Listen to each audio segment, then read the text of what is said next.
ebaluatzeko.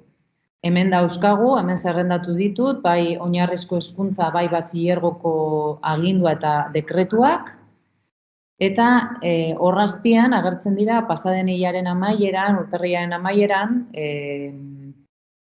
hezkuntza sailak publikatutako jarraibideak. Iritsi da momentua diskonpedu markoarekin sartzeko.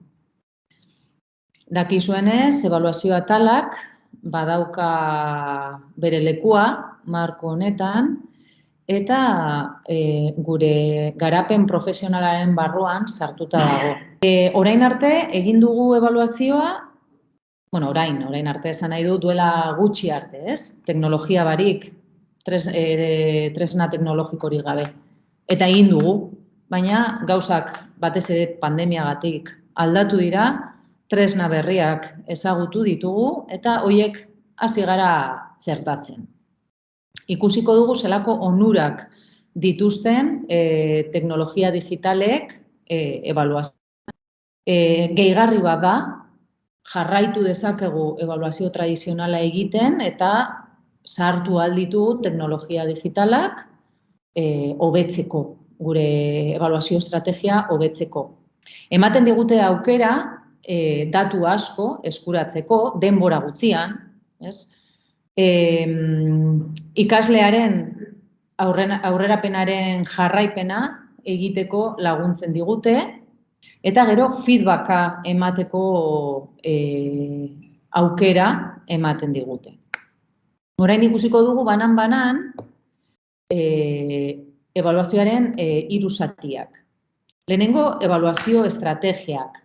Ze tresnak erabiltzen ditugu ebaluazio formatibo eta sumatiboa bultzatzeko. Bigarrena, ebidentziak aztertu.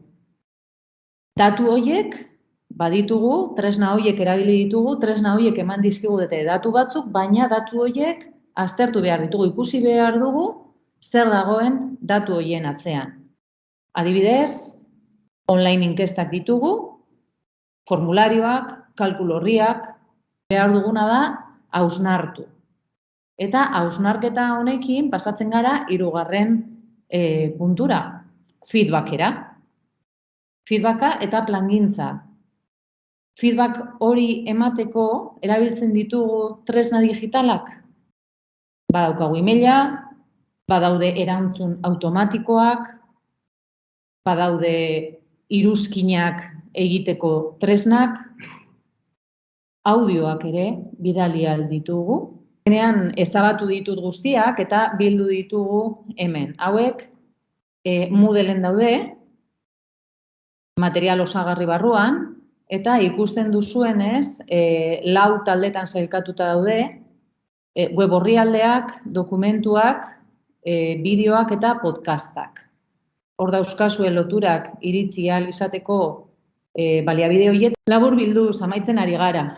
Eta, nik uste dut hitzaldi honi amaiera emateko esaldi honekin geldituko naiz. Ebaluazio eraikitzailea lortzeko, ikasitakoa ebaluatzetik, ikasteko ebaluatzera pasatu behar dugu.